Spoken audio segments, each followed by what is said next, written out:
Okay, hopefully on example 3 you recognize this triangle here. We've used it last section, 45, 45, 90 right triangle. Every 45, 45, 90 right triangle in existence is similar to this triangle. This is our base 45, 45, 90 right triangle. It's drawn in standard position, right triangles in the bottom corner here. Acute angle, acute angle. They have the same measure, 45 and 45, so it's also an isosceles triangle. These sides are the same measure. And they want us to find cosine of 45 to 2 decimal places. So cosine of 45 to 2 decimal places. So again, if this is the problem they have in the book that's presented, I would draw that on my paper. I would identify the acute angle I'm working with. They're both 45, so take your pick. I'm going to take this one down here. Journey, which side is the hypotenuse?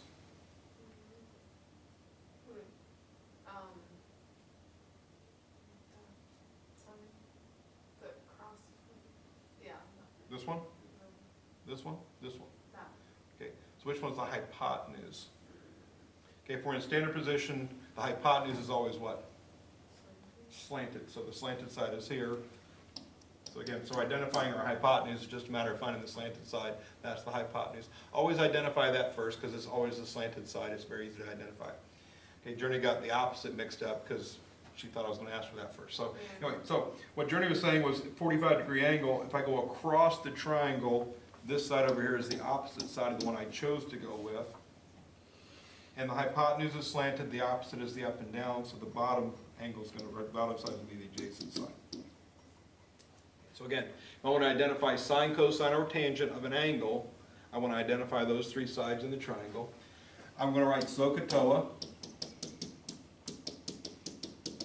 Which of the 3 pieces of SOHCAHTOA I'm going to work with here because I'm trying to do cosine. What do you think, Kevin? I want to do cosine. Should I do SO or CA or TOA? I want to do cosine. Cosine. S for sine.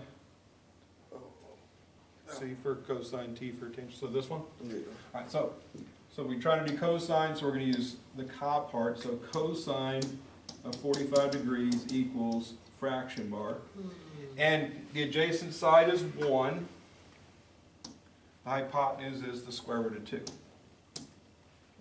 It does say to approximate the value to 2 decimal places. So at this point that I've got the fraction 1 over the square root of 2, now I'm going to grab a calculator and I'm going to type in 1 divided by the square root of 2, and that comes out to 0.7071. 0.7071, 067,812, and you just write all the decimal points down if you want. It does say to 2 decimal places, so the second decimal place is a 0, the third decimal place is a 1, so if I'm rounding it to 2 decimal places, I'm going to go 0.70 would be the approximate value of the cosine of 45 degrees.